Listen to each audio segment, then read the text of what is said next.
Hello everyone and welcome to the new semester. I hope the break was kind to you. My name is Jemima Saunders. I'm the lecturer and one of the tutors for this course, Professionalism, Leadership and Management in Early Childhood. This is the first in a series of 13 lectures that form the knowledge component of EDUC2065, and these are delivered online to you through Blackboard. On the agenda for today, I'll do some brief introductions of both myself and the course coordinator. Then we'll have a look at the course outline, having a look at mostly where do we get the readings, how do we achieve success, what are the learning outcomes, and some information about upcoming assessments. The content for this lecture is all about the current context of early childhood education and care, and how that's being increasingly characterised by accountability. Before I begin, I would just like to acknowledge the traditional custodians of this land, Walyalup, from which we may be learning today or from wherever we're listening to this lecture today. Respect the vibrant culture and customs of the Whadjuk people who have nurtured and nourished this country for generations. Alright, so by way of introduction, if you are not already aware, Tracy Treasure is the course coordinator for this course. If you have any requests for extensions, if you have any dramatic Blackboard issues, or if you have any personal issues that arise as we're going through this course, please make sure that you email Tracy and let her know. If you have any questions around just the course content or a question about assessment, or you need to notify a tutorial absence, then you can just email me if I'm your tutor. One thing I want to mention is that if you have never emailed me before, which most of you may not have, when you start typing in my email, JEMIMA, into the University of Notre Dame Outlook, it will suggest for you jemima.saunders1@nd.edu.au, and that's not me, and I won't receive your email. So please just make sure that you are ensuring that there's no numbers in my email. It has happened to students before that they've thought that they have contacted me and then wondered why I haven't responded, but I never received it. So please just make sure you've got a note of both of those emails, and reach out to us and let us know if there's anything happening for you that we need to support you with as we go through this course. Okay, well, if you're listening to me now, you've already made it to the location of where the lectures are released and recorded. Mondays at 11:30 a.m. in the Learning Materials tab in the Lecture Recordings folder. They will be released on a weekly basis. In weeks 4 and week 7, we have 2 guest lectures. Week 4 is from Tim Wong, who is the Child Safety Lead at Catholic Education for Western Australia. And in week 7, we have 2 members from ECRU, the Education and Care Regulatory Unit from the Department of Communities, who will be speaking to you in week 7. As it currently stands, we're still confirming those times and dates with both of those guest speakers. It will be live on Zoom if we can manage it, so that you're able to ask questions live of those 2 guest speakers. In the event that we cannot pin them down, because we still need to maintain our schedule, we do have recordings of both of those lectures that were from late 2024. So they're not too old. And if there are any legislative changes that have been made since then and any of the content needs updating, then that's something we'll take care of for you. So just be expected that in weeks 4 and week 7, it won't just be me talking over slides. It will be a little bit more face-to-face, either recorded or hopefully live via Zoom. So details to be confirmed in due course. Our tutorials will be on Fridays. There are 2 tutorials for this semester in 2026. 10:30 will be in ND36 103. 12:30 will be ND36 120. If you need to meet with me or chat to me one-on-one, Fridays is obviously the best day. That's the day that I am on campus. Straight after tutorials, because we usually finish just that little bit before those full 2 hours, is the best time just to catch me and say, hey, Jemima, I just need to chat to you about something, and that's always welcome. Okay, so what do we actually want to get out of this course? We're going to have a look now at the course learning outcomes for professionalism, leadership and management in early childhood. At the completion of this course, you should be able to identify appropriate management strategies for successfully operating selected aspects of early childhood service provision in various education and care settings.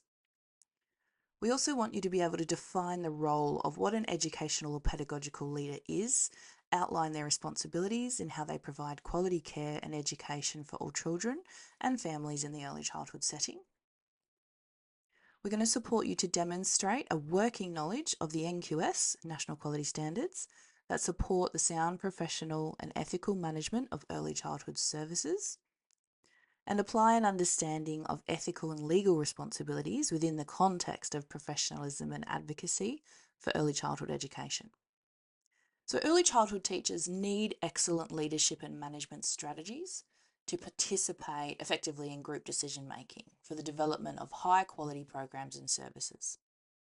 They also need an understanding of how management structures impact on programs and service provision. This understanding, together with a high level of personal power, helps individual teachers influence and lead decisions about what actually happens in early childhood settings. The main focus of this course is to outline and examine some of the key responsibilities that teachers need to fulfill as educators working across education and care settings. So things like legal matters and duty of care, pastoral issues, lifestyle issues that all impact upon teaching. What are students' rights? What are the teachers' rights? And we're also going to be having a close look at some past legal cases, and we're going to study those and examine those. In addition, this course also explores the essence of what does it mean to be professional? What is professionalism? And we're going to analyse some ethical and moral scenarios together and outline the preparation that you are going to have to be required to do for employment. So for the readings for 2065, these two texts are the main readings that are referred to in the course outline. If you look in the weekly breakdown and you head to the key resources column, you'll see these two texts referred to. Up until about week 4, so for weeks 1, 2 and 3, pretty much all of the readings are available for you in the readings folder on Blackboard. The reason for that is because in weeks 1, 2 and 3 and 4, we typically focus on teachers at school, whereas from about week 4 onwards, we tend to switch our focus to childcare settings. And that's when these two texts really do become quite important. So you get a couple of weeks to figure out a way to get your hands on these texts by Karen Kearns. I will just make a note that in the weekly breakdown, in the course outline, it does refer to these editions. So the editions you can see on screen are the ones that are referred to in terms of the chapter numbers and the chapter titles. If you manage to get your hands on previous editions, and there's a lot of previous editions that are more readily available, and that is totally fine and has happened with students in this course many times before.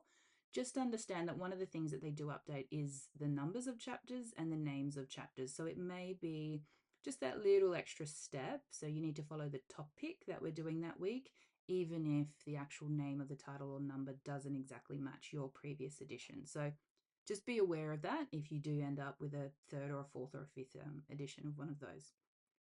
The electronic books retail for around 60 or 70. It's about 30 or 40 or $50 more than that to get a physical copy if it's a brand new one. Secondhand ones are certainly something that you might be able to source. Please make a note too that references to these two texts particularly will be important, mostly for assignment 3, but we'll talk about that as we go through the assignment shortly. So at university, we are really keen on you succeeding, and we want to be able to provide everything that you need to be able to do that. So in order for you to be able to be successful in this course, it's important that you treat the readings as something that are essential to being able to synthesize your new knowledge. With the nature of the lectures being released on a Monday and the tutorials being on a Friday, we are going to make the assumption that you've carved out some time between there to absorb the content from the lecture, how to look through the readings for that week and come prepared to the tutorials. So be kind to yourself and figure out for yourselves and your own schedules how that's going to work. But that's how you're going to maximize your participation and knowledge and learning as we go through the course. There are 3 assessments that I'm going to talk about in more detail in a couple of slides. The first one that we do is a test, then we do a group presentation, and then you do an interview of a pedagogical leader and you submit that to Blackboard in the form of a report. When it comes to attendance, obviously we follow along with the Notre Dame policy, which is that you need to make sure that you've achieved a minimum of 85%. What that means is that if you're going to miss a third tutorial, so you've missed two and now you're about to miss a third one, you're going to need to be able to provide some very specific contextual evidence for why you can still participate and be eligible to pass. So if you are simply absent for the third tutorial, I will have to notify Tracy that you are now in danger of not meeting that 85%. And it is pretty much a fast track way to struggle in the course if you're missing the content that we're covering in the tutorials. And please make sure if you can just to let me know, because things happen, life happens. And likewise, if you have a lap, please make sure that you are sharing the details of that lap as soon as you possibly can to your tutor so that they can make adjustments according to that lap. We do follow the APA 7 referencing guidelines for any submissions to assessments. If those are not mastered yet by you, if you're still finding those a little bit confusing, please, I encourage you to go and meet and chat with people in the library who will fall over themselves trying to help you. Make sure that APA 7th is just something that becomes second nature to you. So I know a lot of you have already had experience with APA 7, but it's a nice, easy way to pick up those marks by making sure everything's referenced properly. And likewise, as it mentions in the course outline, please make sure that you are doing everything you can to submit only original work. We have, plagiarism detection software. It is sophisticated software. It will pick up AI. So any use of ChatGPT or other AI software when it comes time for assessments is going to get you into a world of hurt. So do right by yourself, aim for success, put trust in yourself and your own work, and we will support you through that process. Okay, so the breakdown or the timeline for the assessment in 2065 looks a little bit like this. We have 3 assessments, as I mentioned, and I will talk about each one in more detail on the next slide. Week 4 is an in-class test. It is something that you do during tutorial 4, so there is no tutorial content per se, it's just the test. We also have a group presentation where you will be allocated a group and you'll be allocated one of the national quality standards, of which there are 7. And those 7 presentations will take place over the course of weeks 8, 9, and 10. Sometimes we need to push one to week 11, but if we need to do that, I will give everybody plenty of warning. And the final assessment is the pedagogical leader report, which also includes an interview that you will have done previously with a pedagogical leader, which is typically whoever the ped leader is in your prac that you're also doing. Now, the nature of this semester and us being tutorials on Fridays means that in week 7, Good Friday happens to eat our tutorial day. So what we're going to do in week 7, obviously that doesn't affect the lecture, which will still be released on the Monday. But what I will need to do is I will need to simply release the tutorial in slide form rather than in face-to-face activities as we would do typically. It is quite important that you do not forget to access that week 7 content, because that content is all about presentations. It's all about the national quality standards, which you're going to need to be really on top of as soon as we come back from those 2 weeks that I won't see you due to that day being taken away from us. So please just make sure you're aware that we will have a 2-week break because of the semester break in Good Friday, but content will still be coming at you via Blackboard in week 7. So as previously mentioned, there are 3 assessments for this particular course. You need to attempt all 3, and as it states in the course outline, you need to, at the end of attempting those 3, be above 50% to be able to pass 2065. The first assessment is worth 30%. It is the test that I mentioned on the previous slide. The date for that is the 13th of March, Friday the 13th. It will take approximately 70 minutes, and it consists of 5 questions that are each worth 6 marks to make that 30 marks. You will handwrite your answers to each of those 5 questions.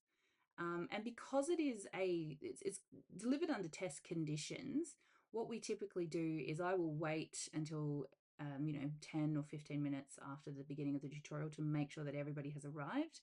And then once we begin, if it's been after that time and you arrive 15, 20 minutes late, I'm going to be unable to let you in because it will disrupt others. So you do need to make it a priority not to be running late on that day, just because we do need to have test conditions as close as possible.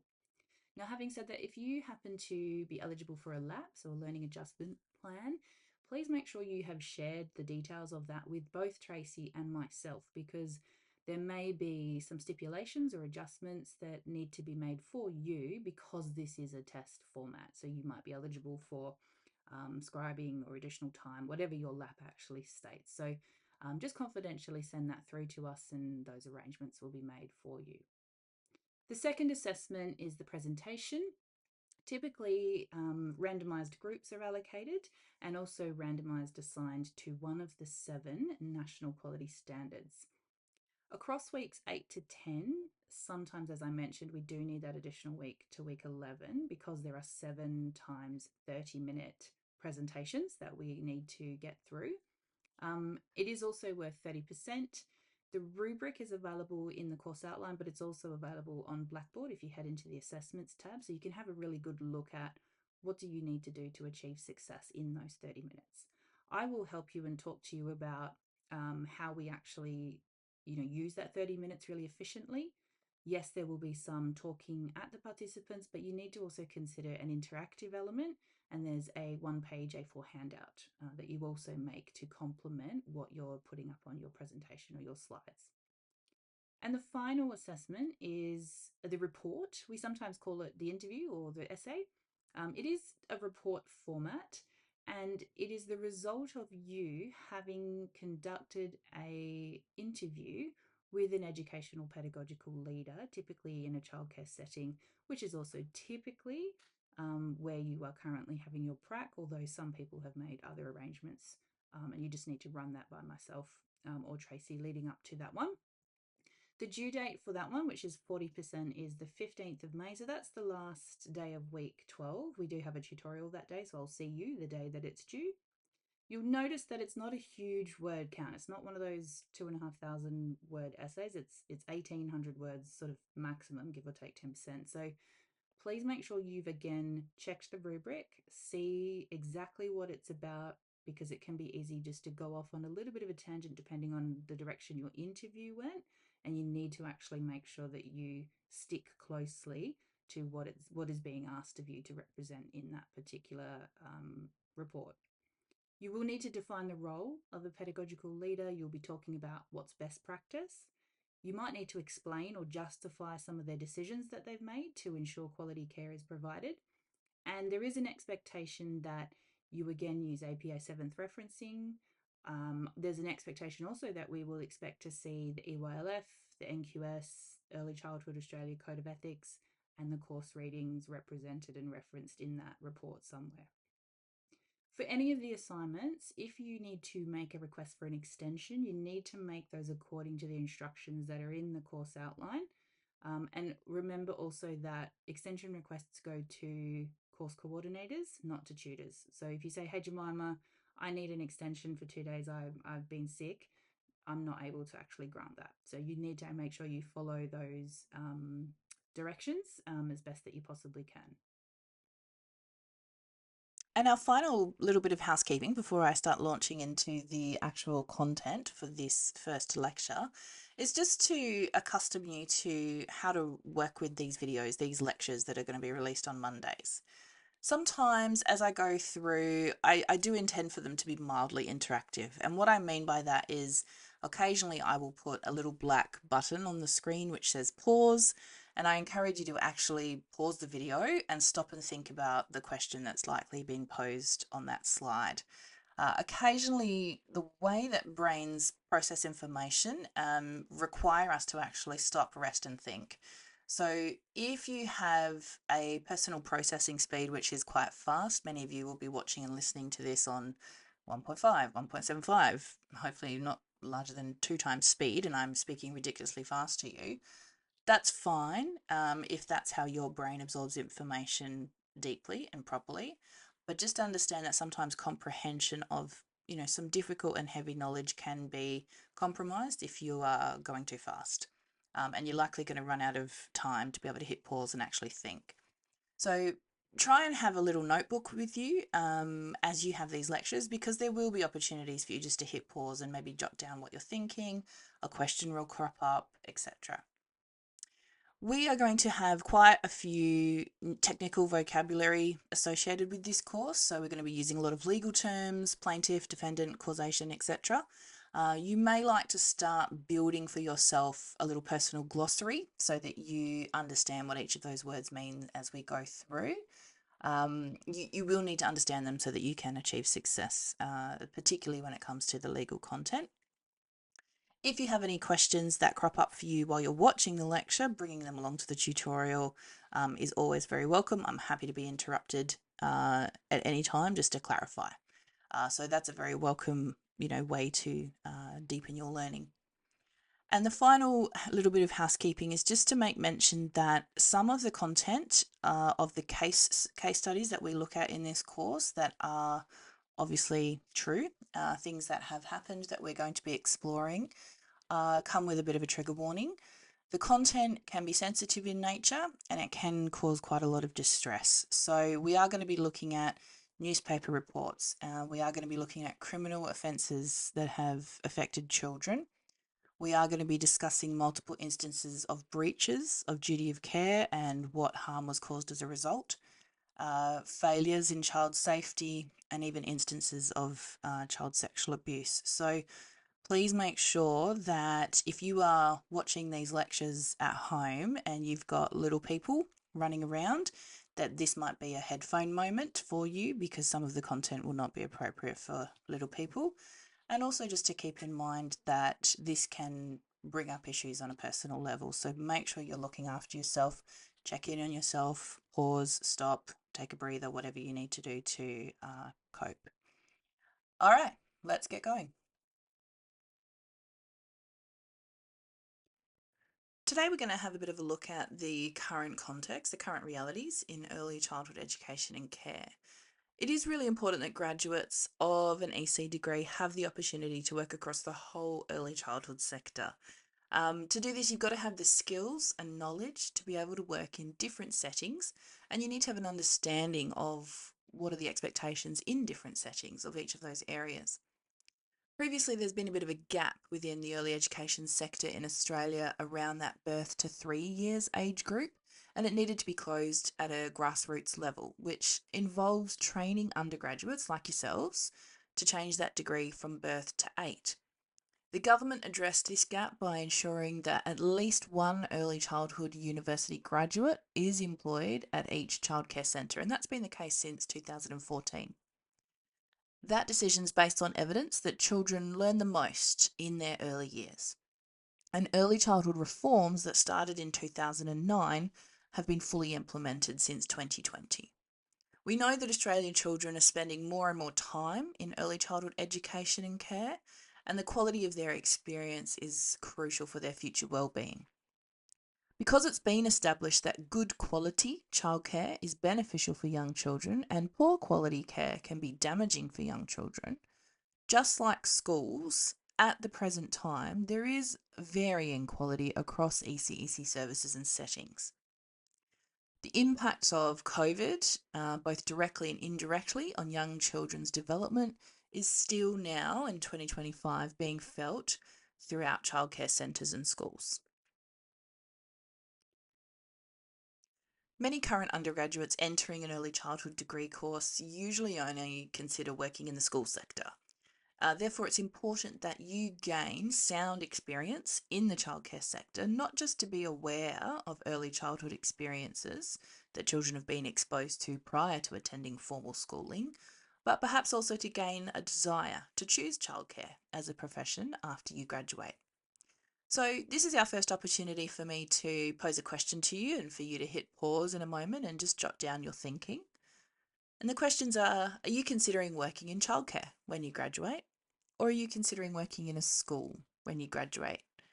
Have a think about what are the reasons behind that decision. They might be really straightforward and short reasons, or they might be quite deep and meaningful and personal to you. But Oh, you may even be undecided, but I invite you now just to hit pause and just write down, okay, what are your motivations and your current inclinations? Where are you currently leaning?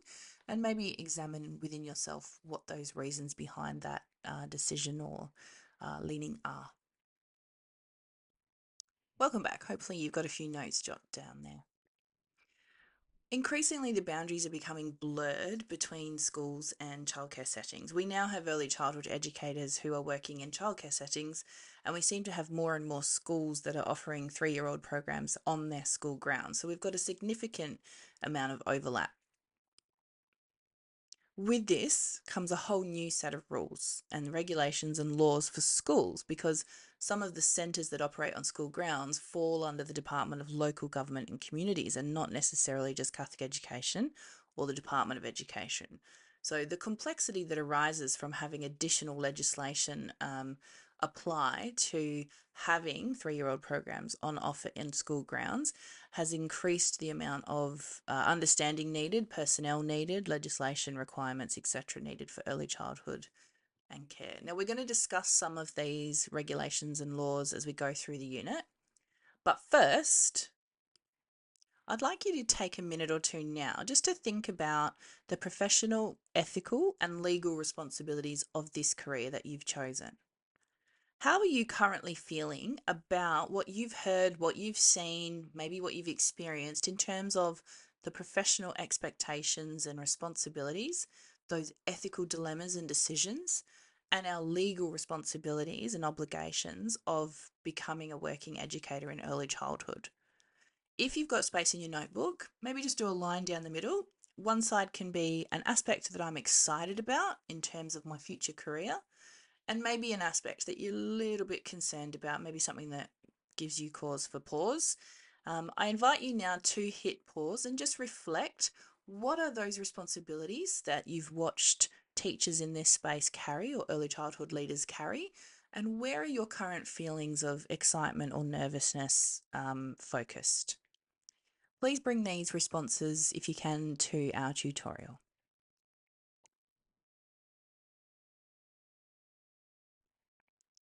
One of the main features of early childhood education and care context today is the fact that it is a very accountable profession. The levels of accountability that we have to fulfill are significant.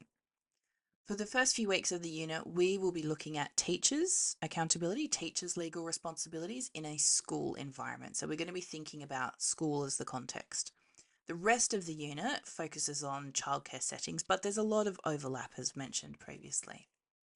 So we have accountability obligations in terms of our academic expectations, in the social and emotional well-being expectations for how we are caring and supporting children, how we ensure their health, their physical safety, and increasingly their psychological safety when they are with us at school or with us in care. Teachers are particularly troubled by the range of the legal matters that impinge on their professional roles. Teachers have generally always had the physical welfare of their students in mind, and in the past, students have not, by and large, held schools responsible for injuries that might have happened to them. But nowadays, things have changed, and community attitudes and community standards have resulted in the expectation that the courts can be used to gain redress for any injuries that occurred in a school environment. So, the duty of care that teachers have now is much more extensive. It covers matters that occur on and off school grounds, as well as in and outside of school hours. The duty of care also covers the moral, intellectual, and social well-being of students, and in some cases, even with other members of the community. So the following 3 slides are going to be a slightly tongue-in-cheek, so not entirely serious, but a little bit of a look at how community attitudes towards safety in schools has changed over time. So we're going to have some scenarios comparatively from a fictional 1957 to a fictional 2025. So I invite you just to reflect upon the meaning and the intent of the examples in the next 3 slides without taking them too seriously. Let's now have a look at our first scenario. So we have Johnny and Mark, and they have gotten into a fist fight after school. What would happen in 1957? Likely, a crowd has gathered to watch. Mark wins the fight. Johnny and Mark shake hands, and then they end up as buddies. And that's the end of it. But in 2025, perhaps the police are called. They've arrested Johnny and Mark. They've charged them both with assault, expelled them, even though Johnny was the one that started it. Both children end up in anger management programs for 3 months. The school holds meetings and implements bullying prevention programs across the entire school. As I mentioned, tongue in cheek, but a great illustration of how we as a community and as a society expect different things than we used to in terms of ensuring that schools and teachers and school leaders are handling scenarios like this effectively and diligently and thoroughly and safely. Let's move on to our second example. In scenario 2, Jimmy has fallen while running during recess and he scraped his knee. He's found crying by his teacher, Mary. Mary gives him a hug and comforts him. In 1957, in a short time, Jimmy starts to feel better and then he goes on playing. But in 2025, Mary is accused of being a sexual predator and loses her job for not adhering to the no touch students policy. She faces 3 years in prison, and Jimmy ends up undergoing 5 years of therapy. So you can see again, not a serious example, but indicative of how we respond to instances that may or may not be endangering children. And we'll go through obviously some serious examples later on in the course, but again, illustrating that change in community attitudes. And our third and final example. The scenario is that Ben has made a device from some sparklers and matchstick heads, and he's ended up blowing up a bull ant nest. In 1957, the consequences included the death of ants. But in 2025, the state police, ASIO, federal police, and anti-terrorism squad have been called. Ben ends up being charged with domestic terrorism. Feds investigate the parents. His siblings are removed from the home. His computer is confiscated. Ben's dad goes on a terror watch list and is never allowed to fly again. So again, very much tongue in cheek, but hopefully starting to familiarise you with the fact that the point made earlier that courts are now used by parents and former students to redress wrongs that they have perceived from their schooling years. So our legal obligations and responsibilities are quite different to how they used to be in times gone past. The law has such a profound effect on education that legal issues not only underpin but to a large extent can drive school policies and practices. There is a continual cycle of change, and as new cases are heard in the courts, sometimes policies might then be adapted in schools depending on the outcomes of those cases. As a consequence, there ends up being a real need for principals and classroom teachers to have an understanding of the law sufficient enough to manage legal issues or problems that can arise. Now, this doesn't mean that you need a law degree or that you need to become a legal eagle, but you do need to be aware of the legal issues that relate directly to teaching. Incidents happen very quickly in classrooms, but courts still expect teachers to demonstrate sound supervision and classroom management skills.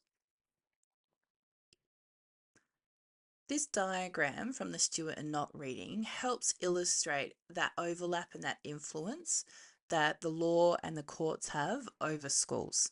So you can see that feedback through the environment, which may be a case arriving in a court, when the court makes a decision, sometimes legislation is enacted as a result, which then dictates school policy at a district level or a government level. School procedures, school culture can end up changing because of new rules or new systems that need to be introduced to address prevention of whatever instigated that court case. And then school resources are developed to be able to support the school community with being able to meet those new requirements. And feedback throughout that whole process can end up making it a reciprocal process, as well as obviously the instance of new court cases that have arrived from instances that have happened in schools. So it is not something that stands alone. We are affected by each other. Early childhood and the law and do not stand alone. There is overlap, and we do need to be aware of what's going on in each of those domains. One of the most important concepts that we cover in this course is what we refer to as the duty of care. And many of you will have heard this phrase before, but may not necessarily have been exposed to the actual definition. So it's very important that you make a note of this somewhere, because we do refer back to this duty of care frequently. The duty of care is a duty imposed by the law to take care to minimise the risk of harm to another. The justification for this imposition of a special duty of care on members of teaching staff arises from two main factors. The first being, it's a compulsory requirement that children attend school. So parents are unable to care for them during this time. So because they're compulsorily present at school, we are then having that imposition of a duty of care.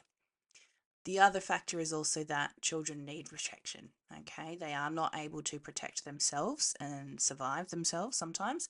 So we need to make sure that we are adopting and responsible for their care during that time. It becomes our duty. There is a duty of care and there's versus a duty to care. Now, you're entering the early childhood education and care profession, and therefore you don't just have a duty of care, you have a duty to care. Caring for students may assume different meanings depending on the context, depending on the student's needs, depending on lots of different factors. Teachers across Australia have a professional duty of care for every single one of their students. And essentially, a duty of care is a common law concept that outlines the responsibility of school personnel to provide students with adequate levels of protection against harm. Something that is important for us to consider is that teachers, and so the future you have a higher duty of care than parents. Parents don't legally have to supervise their children at all times. So even with older students, the ones that are in high school, or even ones that have turned 18 and are still in high school, so, effectively even adults at university, there's still a certain duty of care because there exists a position of power. We're going to unpack this concept in further detail shortly. Those who work in school contexts are required by law to ensure that the physical and emotional welfare of students is safeguarded, both within and beyond the school setting. So the duty requires not only protection from known hazards, but also protection from harm that could foreseeably arise and against which preventative measures can be taken. The duty owed to students is not a duty to ensure that no harm will ever occur. So we're not expecting zero accidents. That's not the standard. But it's rather a duty to take reasonable care to avoid harm being suffered. Now, what constitutes reasonable care will vary according to the circumstances, but some of the factors include the age of the students. Obviously, very young students require a different standard and a different level of proximity and supervision, etc. Students who are known to behave in a manner that increases the risk of injury. Students who have physical or intellectual disabilities. Students who are affected by a medical condition, and any activities that come with an inherently high level of risk of injury. When we discharge our duty of care responsibilities, teaching staff need to exercise professional judgment and satisfy themselves that the person they're discharging their duty of care to is suitable for the task being assigned. So that's transitions during the school day, and it's also handing over the children to their caring adult at the end of the day. Teaching staff can actually be in breach of their duty of care if reasonable care is not exercised in choosing an appropriate person to care for students. So an example of this might be a teacher dismissing her pre-primary class at the end of the day.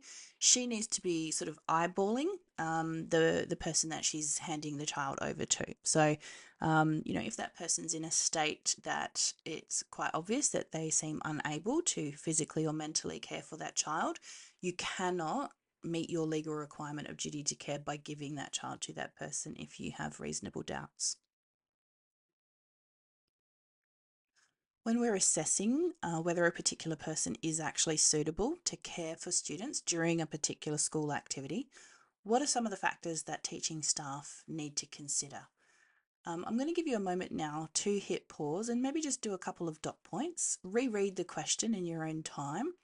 Think about the fact that this is actually a school activity. So this is someone who's going to be caring for your students at school and directing them in some way. What are some of the factors that you might need to consider to make sure that that person is suitable? Have a pause now.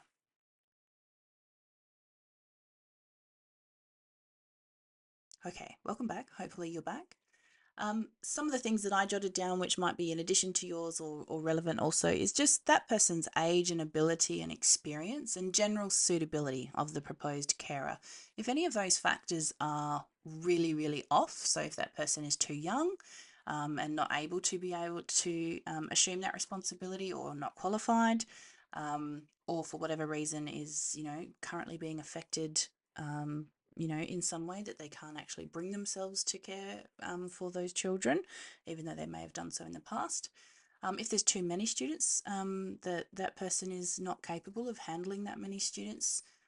If the actual capabilities that are inherent in the children, so if there are significant needs within that group of children that this person is not going to be able to assume responsibility for safely, then you need to actually consider that maybe this is not a suitable handover. This is not something that I can actually feasibly do and still meet my duty of care obligations.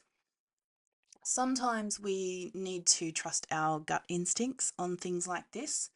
We only ever leave children with people that we trust, with people that we have a good feeling about. Now, if you're a parent, you might ask yourself, would you leave your child with this person? And teaching staff can actually, as I mentioned, breach their duty of care if reasonable care is not exercised when choosing that appropriate person to care for students. So it is a really important ongoing responsibility, and we are held accountable to this standard. Another term that I'm going to introduce you to today that it's important we have a clear definition and understanding of is this concept of liability. In general, it's necessary to identify the nature of the step in which the person responsible for a student's safety should have taken but did not take.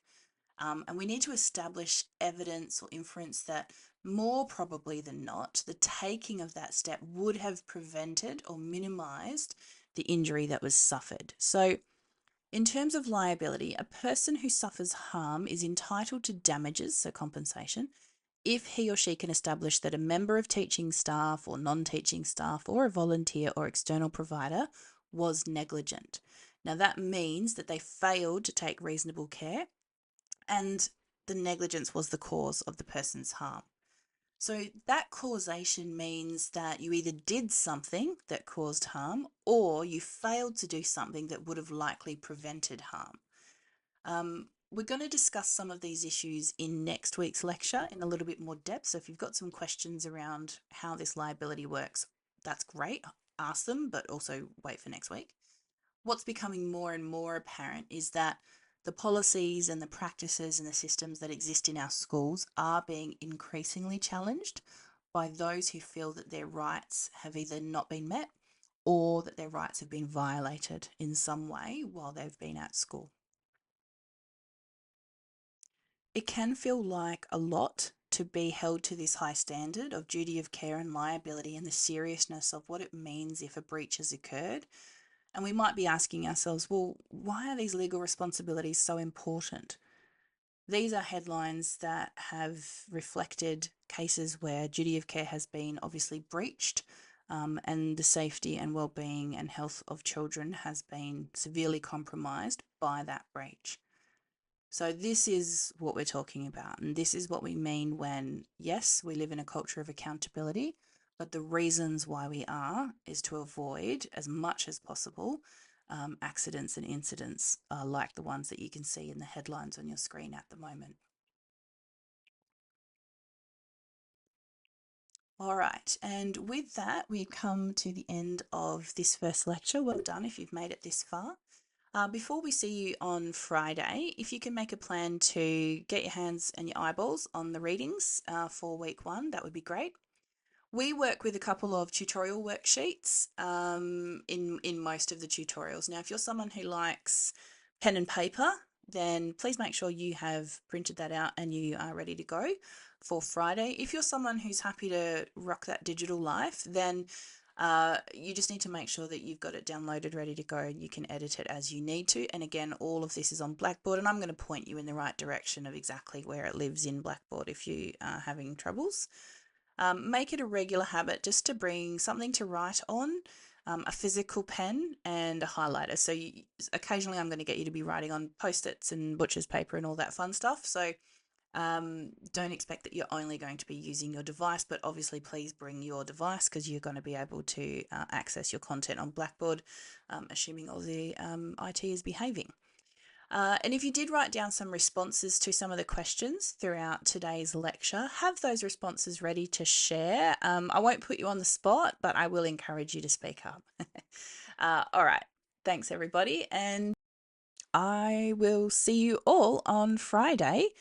Email me if anything happens or occurs to you in the meantime that you need to let me know about. See you then.